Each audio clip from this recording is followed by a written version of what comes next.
Ustadz, bagaimana kita santri bisa pintar ilmu agama seperti Ustadz? Ini ngejek ini. Masa dia bilang pintar agama seperti Ustadz? Kalau mau pintar ilmu agama seperti siapa? Seperti qori kita tadi. Kalau mau pintar agama seperti siapa? Seperti Habib Mahdi bin Syihab. Beliau dari Darul Mustafa, murid langsung dari Habib Umar bin Hafiz. Kalau mau pintar agama seperti siapa? Seperti Kiai Haji. Dari mana Kiai belajar? Dari Universitas Al-Ahqaf Yaman. Ustaz Somad belajarnya, nah ini pertanyaannya ini kurang berkualitas. Ustaz Somad cuman pulang dari belajar, pesantren tidak tamat, habis itu belajar, serius belajar karena tak ada duit, biar supaya dapat beasiswa, habis itu pulang ceramah, kebetulan ceramah direkam di internet, begitu diupload sering diusir orang, pergi ke Bali diusir, ke Hong Kong diusir, akhirnya viral, udah itu aja.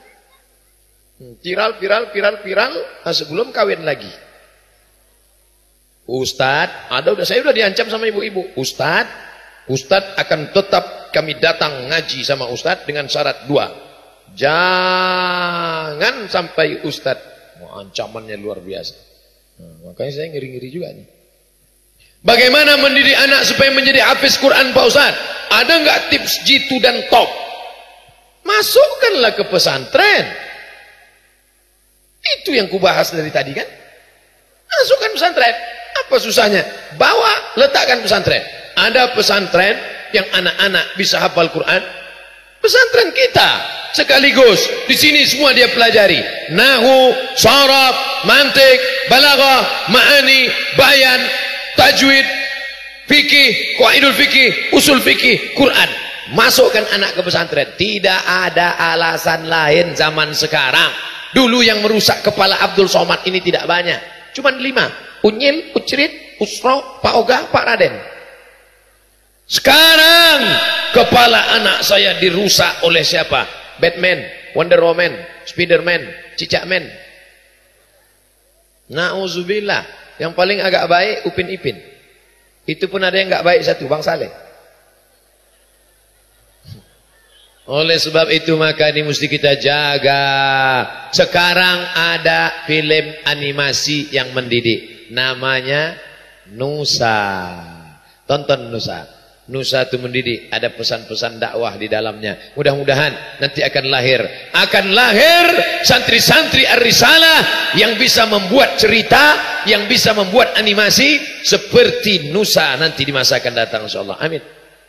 Anak-anak kan gak mungkin kita panggil anak-anak kecil. Coba panggilkan anak-anak TK. Ustaz Somad suruh ceramah anak TK. Ya ayyuhallazina amanu anak TK. Mereka gak mau dengar ceramah. Tapi coba adik-adik pandai menggambar animasi. Coba buat gambar. Sholat berjamaah itu penting. Untuk anak TK. Imamnya Batman. Muazzinnya Naruto. Korinya Superman. Wonder Woman pakai jilbab. Catwoman pakai baju panjang. Oh, itu luar biasa. Hulk pakai sarung. Pasti anak-anak suka, betul? Bilisani qaumihi. Dakwah itu dengan bahasa kaumnya. Bahasa kaum. Saya pernah diundang di TK. Berikut ini mari kita dengarkan tausiah yang akan disampaikan oleh Al-Mukarram Haji Abdul Somad LCMA, S1 dari Al-Azhar, S2 dari Maroko, dosen UIN Suska. Satu pun anak TK nggak ada yang peduli. Semua mereka bergurau. Sampai akhirnya saya ceramah di depan mereka. Assalamualaikum warahmatullah. Nggak ada yang peduli. Nggak ada yang kenal. Sampai akhirnya saya bingung, saya panggil kepala sekolahnya. Ibu kepala TK, sini ibu. Ini nampaknya kalau buaya sudah ngamuk, pawangnya harus dipanggil. Saya panggil, ibu tolong. Ibunya kecil. Apa kata ibu? Anak-anak, tenang semua ya. Anak-anak, tenang ya. Tenang semuanya. Oleh sebab itu maka wa fauqa kulli dzi ilmin alim. Di atas langit masih adalah langit. Ustaz, apa hukumnya berangkat haji umroh terus jalan-jalan? Ya kalau haji nggak jalan gimana? Maksudnya jalan-jalan ke sana, pergi liburan ke sana. Maka ingat, ini perjalanan suci. Innallaha thayyibun, Allah Maha suci. La yaqbalu illa thayyiban. Allah tidak menerima kecuali yang suci-suci saja. Jangan kotori perjalanan tanah suci, ibadah yang suci dengan mata melihat maksiat, pergi jalan-jalan ke tempat dosa. Ingat, Allah sudah berikan engkau rezeki yang halal, diberikan Allah tempat tanah haram. Jangan sampai kau jadikan yang halal menjadi haram. Oleh sebab itu gunakan yang baik-baik. Ustaz Somad kalau umroh kemana? Dari Pekanbaru Riau ke Madinah, ke Makkah, pulang lagi. Jangan ibadahnya sudah baik, habis itu kau tengok dosa di tempat-tempat maksiat. Perempuan tingginya 170 cm, kainnya 100 cm. Dinaik ke atas nampak lutut, ditutup ke bawah nampak atas. Dosa. Emangnya Ustaz nggak pernah ngeliat? Sengaja ngeliat enggak? Terlihat pernah beberapa kali. Tapi kita istighfar mohon ampun kepada Allah. Astaghfirullah Rabbal baraya, astaghfirullah minal khataya. Tadi saya ceramah di Musirawas, ada kertas. Ustaz Somad, ini kertas orang wakaf 1,5 hektar. Bapak yang punya tanah sejauh mata memandang tinggal, Pak. Ibu yang punya duit banyak tinggal. Tapi tanah yang kau wakafkan untuk pesantren, itulah yang akan menolong agama Allah Subhanahu wa taala. Oleh sebab itu maka berikan duit, berikan. Tapi biasanya di mana-mana saya ceramah biasanya ada penyebaran kotak. Ini kok nggak ada? Rupanya orang di Lubuk Linggau nggak pakai kotak lagi, langsung ke nomor rekening berikut ini. Mana nomor rekeningnya? Nggak ada juga. Berarti langsung transfer ke hati masing-masing. Bapak Ibu yang dimuliakan Allah Subhanahu wa taala, saya tidak maksa Bapak Ibu untuk sedekah. Bapak-bapak, ibu-ibu yang nggak mau sedekah nggak apa-apa. Andai ibu mati, ibu mati. Ibu ini suka asal dapat gaji 13 beli cincin, dapat uang tunjangan luar kota beli cincin, dapat uang tunjangan beli cincin. Begitu meninggal dunia, cincin ibu akan diambil bapak untuk modal kawin lagi. Mau? Nah, serahkan cincinnya untuk pembangunan pondok pesantren, pembangunan lokal, pembangunan. Itulah yang menolong dia. Ustadz ini nggak enak terus ceramahnya. Setiap cerita yang mati pasti perempuan. Oke, kalau gitu kita balik. Sekarang bapak yang mati. Setuju?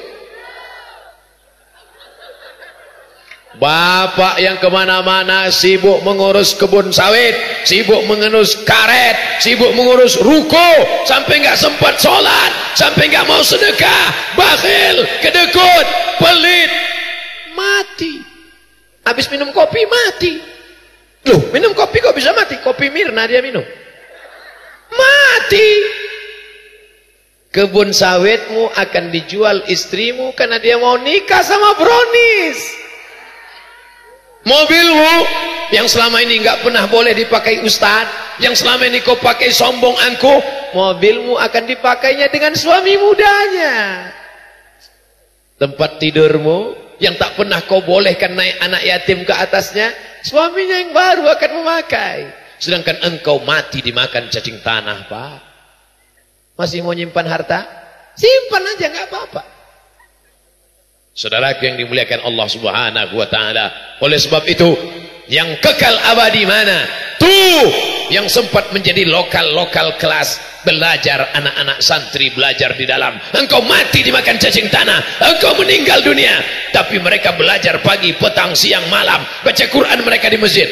Mengalir pahalanya ke makam engkau seperti tetesan embun di tengah gurun pasir yang panas. Mau sedekah? Silakan. Yang enggak mau apa-apa, tapi ingat,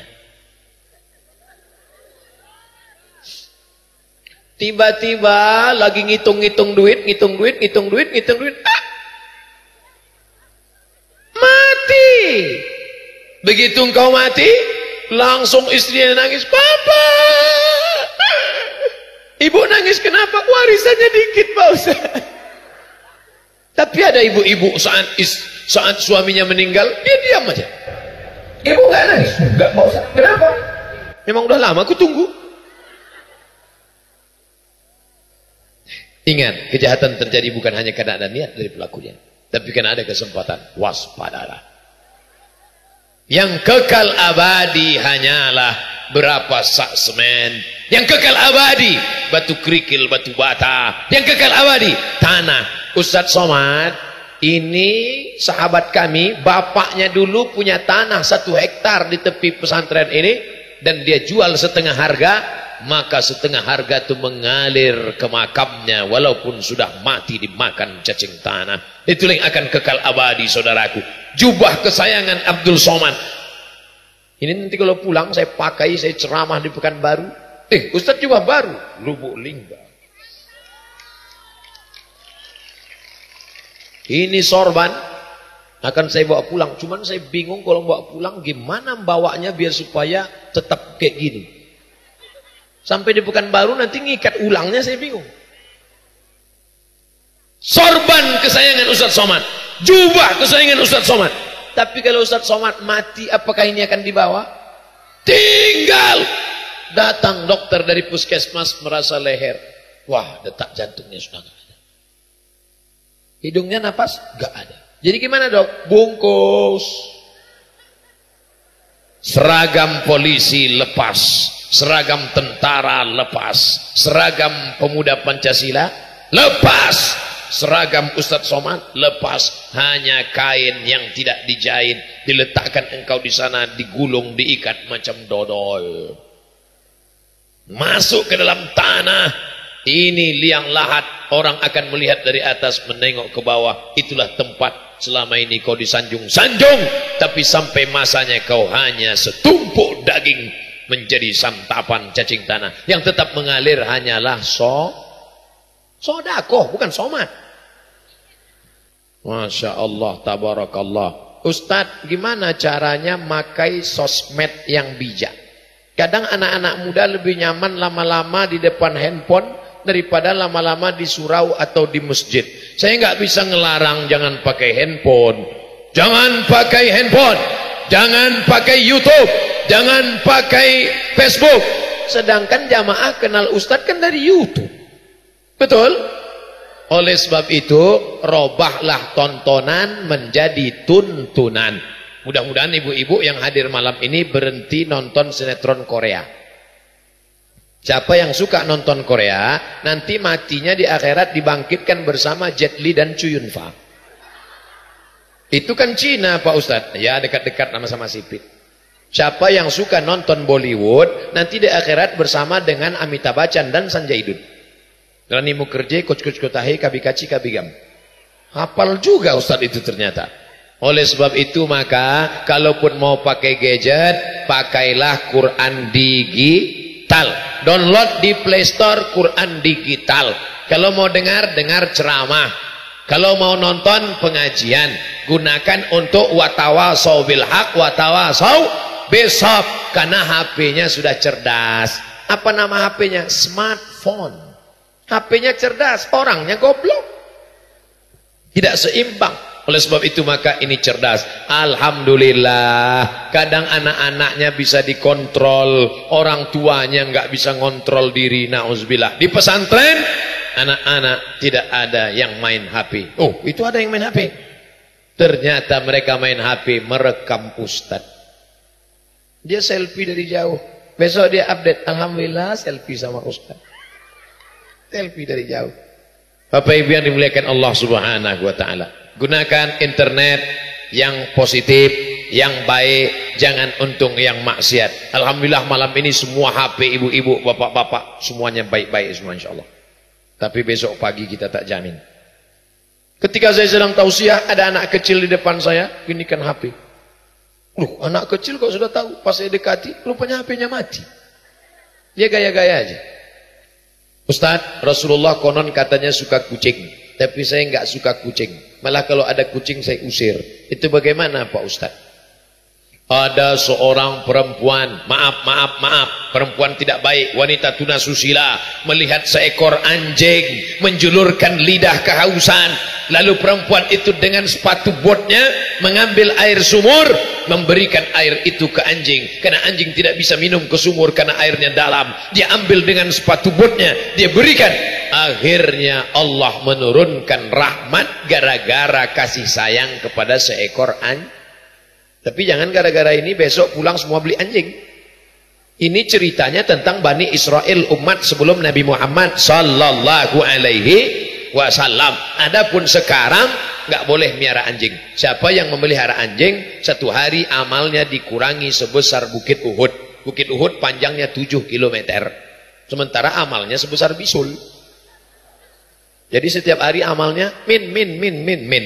Siapa yang memelihara anjing, maka malaikat tidak masuk ke rumahnya. Innal malaikata, malaikat tidak masuk ke dalam rumah yang ada anjing. Malaikat yang tidak masuk itu malaikat rahmat, malaikat maut masuk.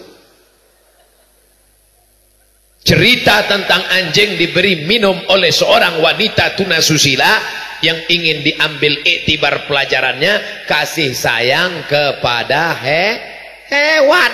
Makanya jangan kasih benci. Makanya kalau ada kucing, saya alergi Pak Ustadz. Setiap ada kena bulu kucing, bersin. Ambil tulang ikan, tulang ayam, nasi, berikan pada dia. Maka turun rahmat Allah subhanahu wa ta'ala. Ada seorang laki-laki mengambil obor, dia nyalakan obor ke pohon. Di pohon itu ada semut, sarang semut. Akhirnya semut lari semut. Dia takut-takuti dengan obor.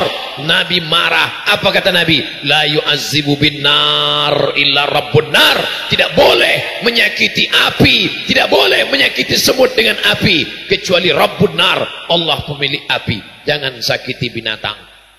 Ini kalau sudah mega maulid di pesantren Ar-Risalah, puluhan ekor kambing datang Pak Ustadz, sedekah dari kaum muslimin muslimat. Tiba-tiba ada yang nakal, dia ambil setrum listrik, dia setrum kambing. Boleh? Gak boleh. Mesti dipotong dengan pisau yang tajam. Idza dzabhtum fa ahsinuz dzabha. Kalau kalian sembelih dengan baik. Bagaimana menyembelih dengan baik? Tajamkan pisaunya, sebut nama Allah, bismillahi Allahu akbar. Jangan potong dia pakai listrik. Jangan tembak pakai, ada pistol tembak. Bam. Jangan. Makanya ada orang nelpon saya, Assalamualaikum Ustaz Somad. Waalaikumsalam. Ini ada kambing baru ditabrak truk Pak Ustaz. Boleh kami potong Pak Ustaz? Cepat potong. Udah selesai dia tutup api, baru saya mikir, itu kambing punya siapa? Jangan-jangan punya orang dia potong. Yakinkan dulu punya kamu atau punya pemiliknya. Pak udah mau mati, potong ya, potong. Setelah dipotong, bayar dulu katanya. Saudaraku yang dimuliakan Allah subhanahu wa ta'ala, ada seorang laki-laki membawa pisau, lalu dia potongkan ke kambing. Sebelum dia potong, dia asah di depan mata kambing. Pisau tumpul, dia asah di depan mata kambing. Marah Nabi. Apa kata Nabi? Aturidu antumitaha mauta'atin? Kamu mau menyakiti binatang ini? Kamu mau menganiaya binatang? Tidak boleh mengasah pisau di depan mata kambing. Pucat kambing itu melihat pisau. Artinya apa? Sedangkan meneror kambing nggak boleh, apalagi meneror Ustadz yang macam. Ustadz kalau macam-macam. Nah, jangan sakiti binatang. Kalau nggak suka sama kucing, jangan tendang kucing, jangan siram kucing. Ini orang luar biasa. Saya melihat ada kiriman video di WhatsApp, ada video di YouTube. Kucing disiram pakai air panas. Kucing disiram pakai bensin, dibakar. Oh, itu hamba Allah saudaraku. Man la yarham la yurham. Siapa yang tidak ada rasa kasih sayang dalam hatinya, maka Allah tak sayang pada dia. Ar-rahimuna yarhamuhumur rahman, irhamu man fil ardi yarhamkum man fis sama. Allah hanya mencurahkan kasih sayang kalau di hati itu ada kasih sayang. Pandanglah makhluk Allah dengan pandangan kasih sayang. Ustadz, bagaimana masyarakat awam kita kan diajari mencintai Nabi dengan menghadiri solawat-solawat, majelis-majelis, tapi kadang kita masih ragu, apakah yang kami lakukan ini benar apa salah? Jangan-jangan ini bid'ah. Iya juga ya. Maulid bid'ah. maulid bid'ah. Kalau maulid bid'ah berarti yang buat maulid masuk neraka, yang ngundang masuk neraka, yang datang masuk neraka, yang paling panas nerakanya yang ceramah. Nabi Muhammad sallallahu alaihi wasallam pernah enggak mengenang hari lahirnya? Saya tanya, Bapak, Ibu, Nabi Muhammad pernah enggak mengenang hari lahirnya? Nabi ditanya, kenapa engkau puasa hari Senin ya Rasulullah? Apa jawab Nabi? Zaka yauma wulidtu, hari Senin aku lahir. Kita kumpul malam ini mengenang apa ini? Mengenang kelahiran. Maulid itu artinya kelahiran. Mengenang kelahiran Nabi Muhammad. Nabi Muhammad mengenang kelahirannya seminggu sekali setiap hari Senin. Kalau seminggu sekali boleh diperingati, apalagi setahun sekali. Kalau tidak ada maulid, masyarakat tidak kenal dengan Muhammad sallallahu alaihi wasallam. Kalau tidak ada maulid, maulid ajang silaturahim. Andai tidak ada maulid, saya enggak mungkin ketemu dengan Abah Saiful Hadi, Kiai Haji Saiful Hadi. Kalau tidak ada maulid, tidak mungkin saya jumpa dengan Pak Bupati dan Wali Kota yang bersedia menjadi supir bis. Kalau tidak ada maulid, tidak mungkin saya ketemu dengan pemuda Pancasila dari Linggau. Kalau tidak ada maulid, tak mungkin saya ketemu. Maka pahami maulid itu adalah ajang wadah silaturahim. Itu muji-muji Nabi pakai nasyid itu kenapa? Kenapa mesti muji-muji Nabi? Datang seorang sahabat memuji-muji Nabi. Fatabassama, sakata, Nabi diam. Watabassama, Nabi tersenyum. Itu menunjukkan memuji itu boleh. Ada seorang yang lumpuh, gak bisa apa-apa, cuman bisa nulis saja. Namanya Imam Al-Busiri. Siapa namanya? Imam Al-Busiri. Lumpuh, hanya bisa menulis. Ditulisnya puji-pujian, syair-syair memuji Nabi Muhammad sallallahu alaihi wasallam. Sampai akhirnya suatu malam dia tertidur. Nampak Nabi Muhammad meletakkan sorban di pundaknya. Sorban itu bahasa Arabnya burdah. Maka diberilah syair itu, syair burdah. Maulaya salli wa sallim daiman abada ala habibika khairil khalqi kullihim. Tempat nama kotanya Alexandria. Mudah-mudahan anak-anakku nanti diberi Allah rezeki panjang umur bisa ziarah ke makam Imam Al-Busiri di Alexandria. Kairo, ini laut Mediterania.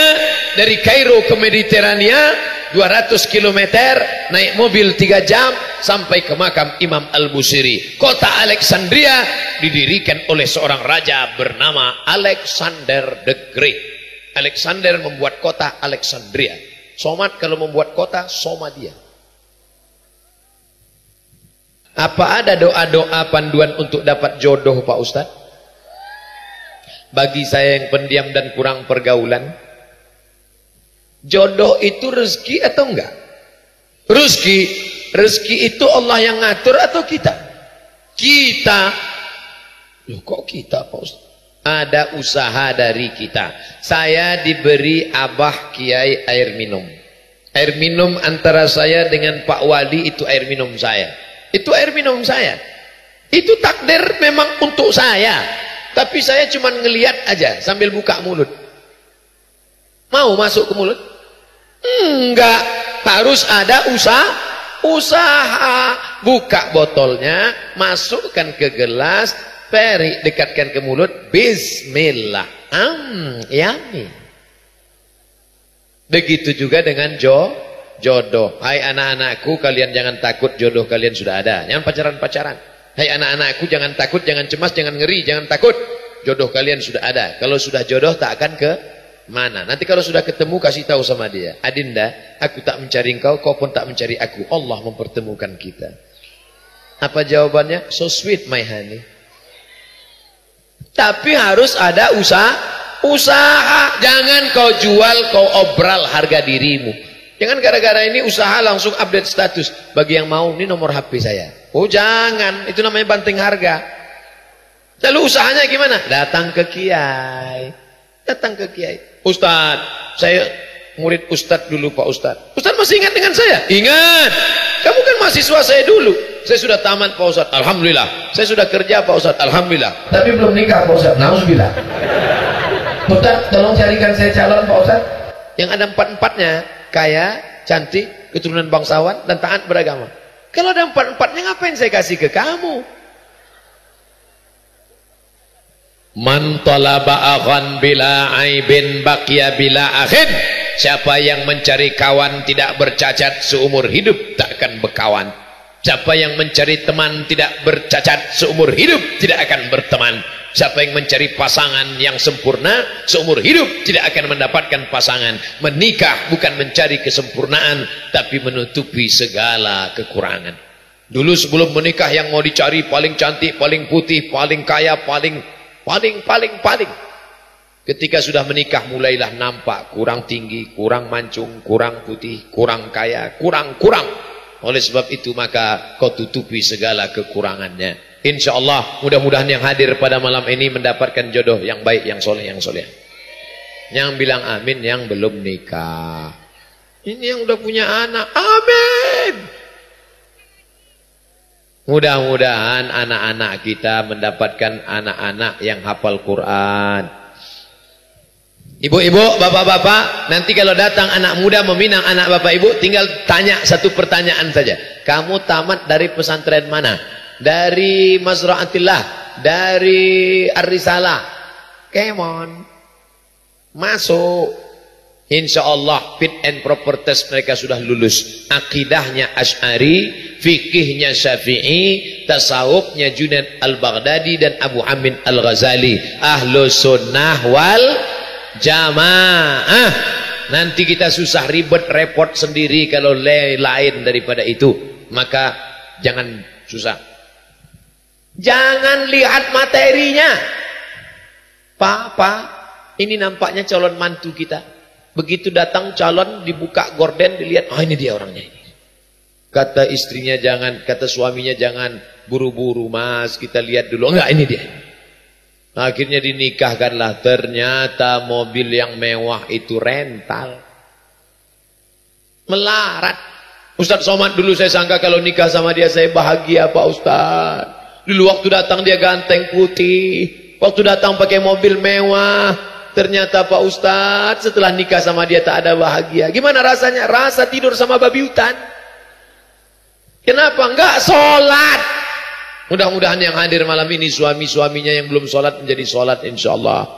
Yang sudah sholat tapi baru sholat Jumat aja bertambah subuh, zuhur, asar, maghrib dan isya. Yang baru Idul Fitri, Idul Adha aja mudah-mudahan cepat mati. Janganlah Pak Ustadz. Nanti kalau dia meninggal saya jadi janda gimana? IGGI, Ikatan Janda-Janda Internasional. Saudaraku yang dimuliakan Allah Subhanahu wa taala, jangan takut pada yang tak ada, jangan cemas pada yang belum ada, karena yang maha ada, maha kuasa membuat yang tidak ada menjadi ada. Innama amruhu iza arada syai'an ayyakula lahu kun. Tapi harus ada usaha, tawakal dan doa. Ad-doa silahul mu'min. Doa itu senjatanya orang-orang yang